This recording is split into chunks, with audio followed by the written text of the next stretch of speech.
Bismillahirrahmanirrahim. Assalamualaikum warahmatullahi wabarakatuh. Sebelum kita mulai belajar Docker, kita akan berkenalan terlebih dahulu dengan apa itu Docker.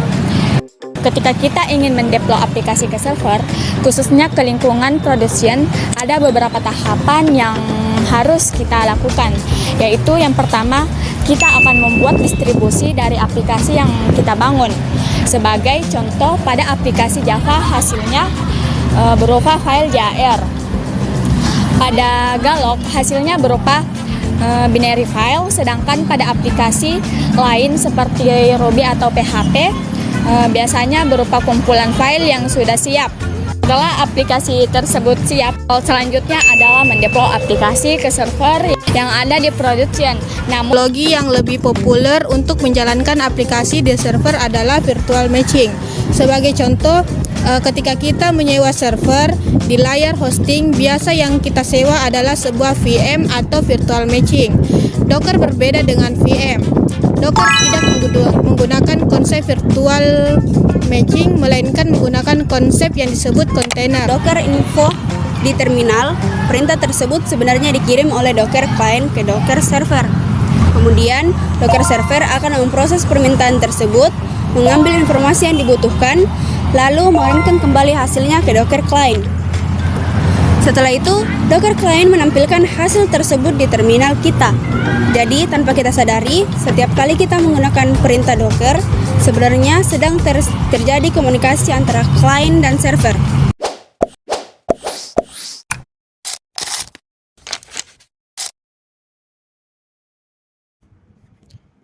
Pada video ini, kita akan belajar cara menjalankan aplikasi web sederhana menggunakan Docker Desktop. Mulai dari pengecekan Docker, sampai aplikasi bisa diakses lewat browser. Langkah pertama, kita buka Docker Desktop terlebih dahulu. Pastikan Docker Desktop sudah berjalan dengan normal. Jika statusnya running, berarti Docker siap digunakan. Langkah kedua, kita buka PowerShell atau terminal. Terminal ini digunakan untuk mengetik dan menjalankan perintah-perintah Docker. Setelah PowerShell terbuka, kita ketik perintah pertama, yaitu Docker version. Docker version digunakan untuk mengecek versi Docker yang terpasang, baik versi client maupun server. Jika versi muncul, artinya Docker sudah terinstall dengan benar. Kemudian kita lanjutkan dengan perintah Docker info.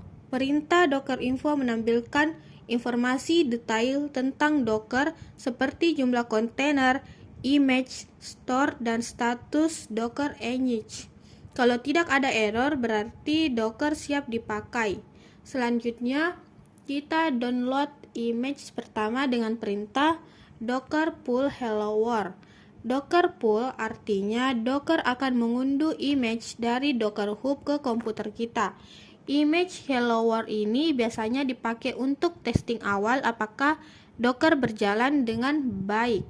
Setelah image berhasil diunduh, kita jalankan dengan perintah Docker run hello world. Perintah Docker run berfungsi untuk menjalankan kontainer dari sebuah image. Jika muncul pesan Hello from Docker, berarti Docker berjalan dengan sukses. Sekarang, kita coba menjalankan aplikasi web dengan perintah Docker run min p8080 bagi 80 ngins. P8080 berarti kita menggunakan port di komputer ke port 80 di kontainer. Ngins adalah web server yang akan kita jalankan. Jika setelah perintah ini muncul seperti worker process start dan terminal tidak bisa diketik, jangan panik. Itu artinya web server sedang berjalan. Untuk menghentikannya sementara, kita cukup tekan Ctrl C. Supaya web server tetap berjalan di background, kita gunakan perintah Docker run min name web text min p8080 bagi 80 ngins. Min d berarti kontainer berjalan di background. Min name web text memberikan nama kontainer, sedangkan p8080 menghubungkan porter dan ngins adalah image web server.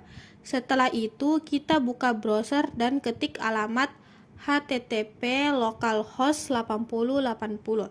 Karena kontainer menggunakan port 80, maka kita bisa mengaksesnya lewat localhost. Jika muncul tulisan welcome to Nginx, berarti aplikasi web berhasil dijalankan.